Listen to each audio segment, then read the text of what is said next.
یہ حضور صلی اللہ علیہ وسلم کی ذات کو دیکھیے، یہ وہ ذات ہے کہ جس کا ماضی کے اندر بھی ہم پر احسان ہے۔ وہ کس طرح احسان ہے؟ اللہ رب العالمین خود فرماتا ہے، حدیث قدسی ہے، اللہ رب العالمین فرماتا ہے لولا کلما اظہرت ربوبیہ او کما قال، اللہ رب العالمین فرماتا ہے اے محبوب اگر میں نے تمہیں پیدا نہ کیا ہوتا تو پھر ساری کائنات کو ہی پیدا نہ کرتا، اپنا رب ہونا بھی ظاہر نہ کرتا۔ یعنی اس دنیا کے اندر ہم آنے کے حضور صلی اللہ علیہ وسلم کے بننے کے محتاج ہیں۔ پھر علامہ اقبال نے کیا کہا؟ فرمایا ہو نے یہ پھول تو بلبل کا ترنم بھی نہ ہو، چمن دہر میں کلیوں کا تبسم نہ ہو۔ علامہ اقبال نے تو پھر آگے کی پتے کی بات کر دی، اس نے کہا یہ جو خیمہ افلاک کا استادہ اسی نام سے ہے، یعنی یہ جو آسمان اپنی جو ہے سایہ فگن ہے زمین والوں پر، خیمہ افلاک کا استادہ اسی نام سے ہے، تپش ہستی نبض آمادہ اسی نام سے ہے۔ وہ فرماتے ہیں نبض ہستی تپش آمادہ اسی نام سے ہے۔ حضور کی ذات تو ورا الورا ہے۔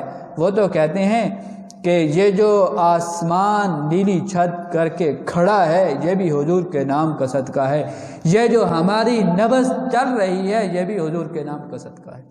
پھر اسی نام کے بارے میں اعلیٰ حضرت امام اہل سنت، امام عشق و محبت، امام شاہ احمد رضا خان فاضل بریلوی رضی اللہ تعالیٰ نے کیا فرمایا؟ کروں تیرے نام پہ جاں فدا، حضور آپ کے نام پہ کروں تیرے نام پہ جاں فدا، نہ بس ایک جہاں دو جہاں فدا، دو جہاں سے بھی نہیں جی برا، کروں کیا کروڑوں جہاں نہیں۔ حضور آپ کے نام پر احمد رضا چاہتا ہے کہ جان قربان کر دے، جان سے بھی کام نہیں بنتا، خواہش یہ ہے کہ دونوں جہان آپ کے نام پہ قربان کر دی جائیں۔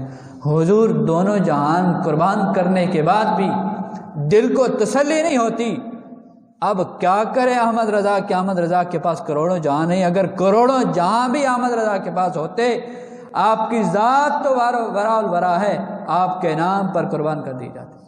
یعنی ہم اس دنیا کے اندر آنے میں حضور صلی اللہ علیہ وسلم کے محتاج ہیں، تو پھر ہم اس وجہ سے بھی حضور صلی اللہ علیہ وسلم سے محبت کریں۔ پھر دوسرا یہ ہے کہ بندہ حال کے اندر، موجودہ وقت کے اندر اس بندے کا محتاج ہو، وہ بندہ احسان کرنے والا ہو، اس لیے اس سے محبت کی جائے۔ آئیے قرآن و حدیث کا مطالعہ کیجیے، آپ کو پتہ چلے گا کہ اس دنیا کے اندر جو ہم سانس لے رہے ہیں یہ بھی حضور کے صدقہ سے سانس لے رہے ہیں۔ کفار نے سرکار عالم صلی اللہ علیہ وسلم کی بارگاہ میں آ کر عرض کی، کہا حضور اگر آپ سچے ہیں ہم جھوٹے ہیں تو پھر ہم پہ اویتنا بعذاب علیم، ہم پر اللہ کا عذاب کیوں نہیں آ جاتا؟ ہم اللہ کے عذاب میں گرفتار کیوں نہیں ہو جاتے؟ ہم پر پتھروں کی بارش کیوں نہیں کر دی جاتی؟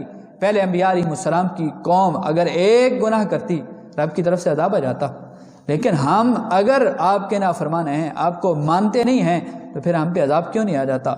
اللہ رب العالمین نے اب ادھر سرکار دو عالم صلی اللہ علیہ وسلم پر اعتراض ہوا، ادھر رب کا قرآن جبریل امین لے کر آ گئے، عرض کی حضور رب فرماتا ہے ما کان اللہ لیعذبہم وانت فیہم، حضور ان کو کہہ دیجئے، فرما دیجئے رب کی یہ شایان نشان نہیں ہے، اے محبوب جب تک تو ان میں موجود ہے ان پر میں عذاب کیسے نازل کروں؟ یعنی سرکار دو عالم صلی اللہ علیہ وسلم کی موجودگی کی وجہ سے ہم پر اجتماعی طور پر عذاب نہیں